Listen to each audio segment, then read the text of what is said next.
Now on the stage, we have UCF coach Gus Malzahn. Again, if you have a question, please make sure to raise your hand. Coach, we'll start with an opening statement. All right, first of all, we're extremely excited to be here.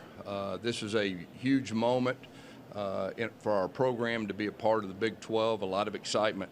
I brought 5 of our leaders with me today. First of all, our quarterback, John Rice Plumlee, a guy that I actually recruited out of high school. He went in the portal 2 years ago, transferred from Ole Miss, did a very solid job for us last year. He is in a great spot to take that next step, really as our team leader. Wide receiver Javon Baker, a guy that also recruited out of high school that transferred from Alabama. He led us in receiving yards last year. I think he's set up to really have a big year. Offensive lineman Lakahi Pau Ole is one of our leaders up front. He started, I think, 3 straight years, and this will be his 4th year. Just a phenomenal, tough leader for us. Defensive tackle Ricky Barber is a guy that transferred from Western Kentucky 2 years ago. He's had 2 phenomenal seasons. Really feel like he's got a chance to be one of the premier defensive tackles in the entire country. And then a defensive end, Josh Seliskar, that has also started. This will be his 4th year to start. He was one of our team captains last year and really does a super job as far as the leadership's concerned. As far as our roster, we've returned 6 on both sides of the football. We have our kicker and our punter back, and both of those guys were phenomenal last year.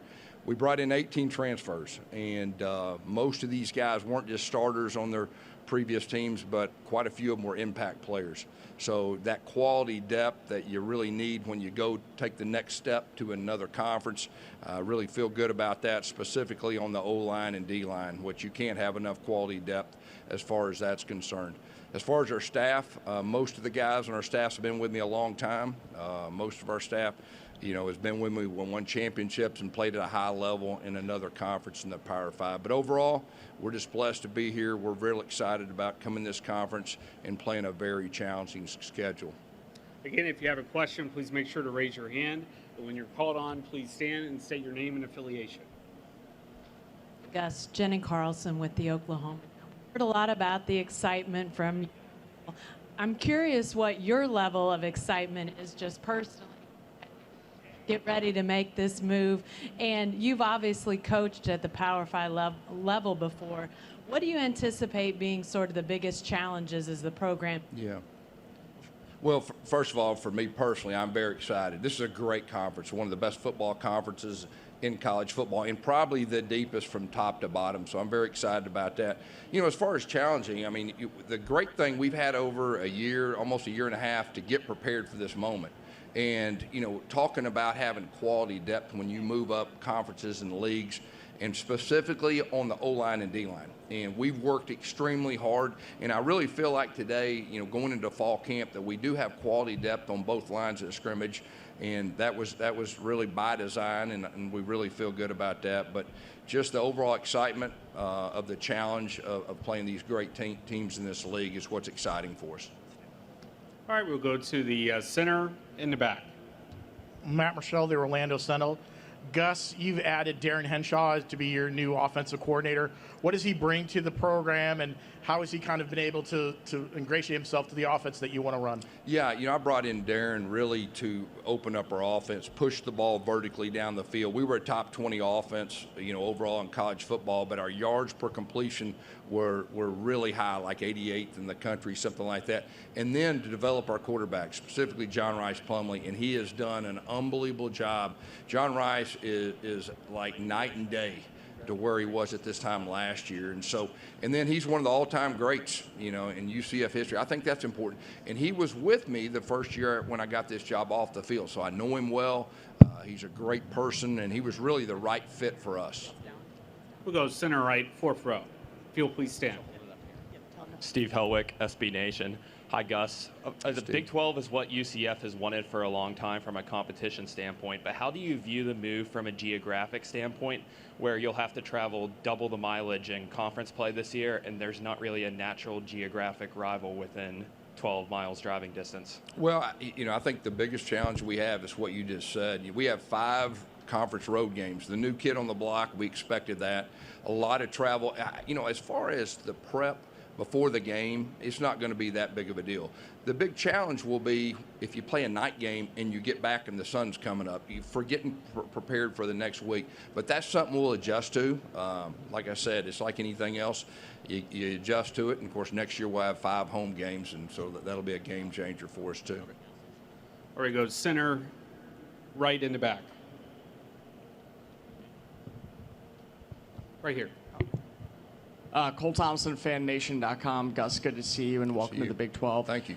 When you look at the past couple winners that have been here in Arlington, Baylor was the preseason at number 8 in 2021. In 2022, TCU was 7th to finish in number 1. Do you think that it's not only the deepest conference, but also potentially the most open conference for a chance to come in right away and make an immediate impact? Well, I think it is the deepest. I will say that. And, you know, those two examples you just used is a great example of that. And matter of fact, you know, our first conference game is on the road at Kansas State, and that's no treat. And our first home conference game is Baylor, the last 2 champions. So, you know, that's a huge challenge. But like I said, it's a deep conference. There's no, you know, when you look at your schedule, there's no off weeks. You got to bring your A game every week. That's really what stands out to me coming in as a new kid on the block. Again, if you have a question, please make sure to raise your hand. We'll go center left. Hey guys, Colin Wilson with the Action Network. About a 31% blitz rate with a lot of success last year, but Travis Williams moves on to Arkansas. Addison gets promoted up. Are we going to see the same amount of blitz, cover 3 quarters, or are we going to have some different wrinkles in the defense? Yeah, Addison Williams, he'll bring some different wrinkles. You know, Addison was with me in my previous job when we played really good football. He is kind of one of those young, innovative guys. It's really going to be, our focus has been putting pressure on the quarterback. And, of course, this league is one of the best offensive leagues, if not the best offensive league. So you will see some changes. You will see some unique pressures. But the bottom line, to have a chance to be a great defense, you got to be able to put pressure on the quarterback rushing 4. And we really feel like our roster, we've done a good job bringing in some and then developing and then recruiting. We got a freshman class coming in that has 3 defensive linemen that I think are going to be as good as any in the country in the future. We'll go center right in the back. Jamie Say, WKMG in Orlando.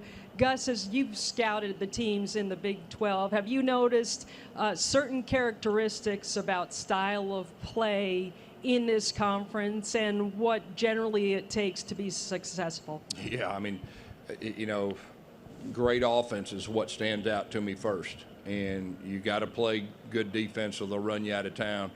And then the second thing that stands out to me is there is big-time coaching. I mean, there's some great coaches, not just head coaches. There's some great coordinators in this league too. So it's a really, really challenging league. We'll go far back. Hey Gus, Alex Walker, Channel 9 in Orlando. You got a question earlier about, you know, it may be longer geographically to travel from Florida, but it's also an advantage, you know, having Florida as the flagship school in the conference. How do you use being the only Florida school as an advantage at UCF? Well, it's a huge advantage. I mean, now that we're in the Power 5, you know, recruiting, we recruit against the 3 larger schools in the state, and it's been a game changer as far as that. And, you know, I really think the fan bases are going to really enjoy Orlando. I mean, there's not a better place in the country to live, you know, vacation. There's no NFL team. The best brands in the world are there. And we got a great environment as far as our bounce house and everything that goes with it. So I really feel like, you know, it'll be a great spot for opposing fans to come. Far left, 4th row. Gus, Kirk Bowles from the Austin American-Statesman, to your left. You were in the SEC for a long time. I was curious to piggyback on the style question. What are similarities or contrasts between life in the Big 12 as you predicted and your times in the SEC? Yeah, well, to start with, you know, the last 2 years I've Zoomed my media day, all right? So I feel more comfortable right here today. You know, it's just the excitement of playing some of the best teams in college football week in and week out, and that grind that goes with it. You know, that's what excites me, and, you know, just the profile of our program taking that next step. And so there's a lot of excitement. And like I said earlier, I think the best thing for us is, like, we're not in a rush. We had time to prepare for this moment. and building our roster and our staff and everything that goes with that. Terry Mahajer, our athletic director, is as good an athletic director as there is in the country, and me and him have worked together strategically to get this moment, so we're really excited about it. Go center right in the back. Hey, Coach. Faith Douglas from KLBK Sports. You mentioned that you're going to be traveling for a few of those conference games. Talk about what Joey McGuire's done at Lubbock, Texas, and how tough that game is going to be in Jones AT Stadium. Yeah, well, Joe is one of my favorites. He's a former high school coach just like me. I used to recruit his high school. We know, each other well. He's a big-time coach, and he has that program really going in the right direction. That's a tough place to play. It's about a 4-hour plane trip and all that. It's going to be late in the year, I believe, that we play them, but that'll be a challenge, but we're looking forward to it. We'll go center to the fourth row. Gus, just curious your thoughts about being in the same conference as your former player, Dylan Gabriel, and what you saw from him last year. Yeah, well, first of all, Dylan is a phenomenal player. That's what stands out. The year I had him, I wish he hadn't got hurt. I think it would have turned out a little different. But, every day in practice, he would do something, and you'd go, wow. I mean, he's a phenomenal player. We're playing against them, and, we're going to have to play really, really well in defense, anytime you're going against a great quarterback. All right, we'll go to center back. Coach Lynn Harrington with Stay Alive Power 5. How you doing today? Great. That's good. So for the first time in Big 12 history, the state of Florida, known as the Speed State, is going to be, in the Big 12. How do you plan on taking advantage with that? Well, I mean, we are fortunate to be in Florida. There's no doubt. Great place to recruit. I would say our overall team speed is definitely good. I think that is a big part of coaching a program in Florida, and we got to use that to our advantage. But I will say this: I mean, you turn on the film of these players in this conference; they got real speed too. And like I said, I mean, you're talking about some of the best teams in college football. As far as week in and week out. We'll go to center, third row. Coach James Seckley, NT White-Wright's son. You were known from your time at Arkansas and at Auburn for your hurry-up, no-huddle offense. With the rule changes concerning first downs and the clock running, the last time they made a change like this was 2006, and all of a sudden running teams dominated. Yeah. Defensive stats went down because there were longer possessions. Are you going to, or do you see yourself changing your approach as far as time of possession, playing with tempo, because of the rule changes? No, we're going to continue to put the hammer down. My first year in college football was 2006 when I was at Arkansas, when they implemented that rule. You're exactly right. That's what happened. But I think this change is not going to be that drastic. I mean, it may, limit a few plays a game, but I really don't think as of right now that it's going to be that drastic, and we're planning on putting the hammer down and playing as fast as we can. All right, we'll go center right, far back. Right over here, Coach. Parker Ream with Fox 44 in Waco. Right back here. Where we at? Yep. Okay. Gotcha. There, you're standing up in the blue. Gotcha. Yep, right out in the blue. Seems like it's really tough for people to see me back here. You talked about how deep this conference is and how good from top to bottom it is. What do you think UCF kind of brings to the table in adding to how deep that conference is? Yeah, I really feel like we're a program that's on the rise. When I took this job, I really thought it was a gold mine. I mean, the potential. And I really felt strong that we would be in the Power 5 in a short period of time. I didn't know it was going to be in the Big 12, but just the potential, like I said earlier, in Orlando, the best brands in the world, no NFL team. We have a young fan base. I think the average alumni or graduate is 37, something like that. So the sky's the limit potential. We've got a very young, energetic fan base too. Social media oriented, which I think is huge for the future as far as NIL is concerned. So, I think it's a program on the rise. And like I said, we're blessed to be a part of this conference. One final question. We'll go to center left, fourth row. Coach Mac Engel, Fort Worth Star-Telegram. With college players now being paid and compensated, does that make them professionals, and should they be treated as such, or are they still kids?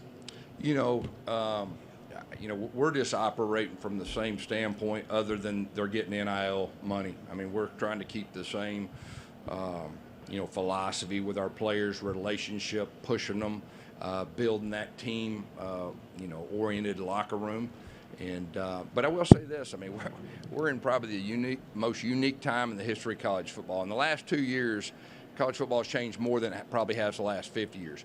I really believe that coaches that adapt, all right, to the new age of college football is going to have an advantage, and that's what we've been trying to do. I'm 57 years old and I'm old school, but I've got to adapt, and I'm real excited, about coaching at this time.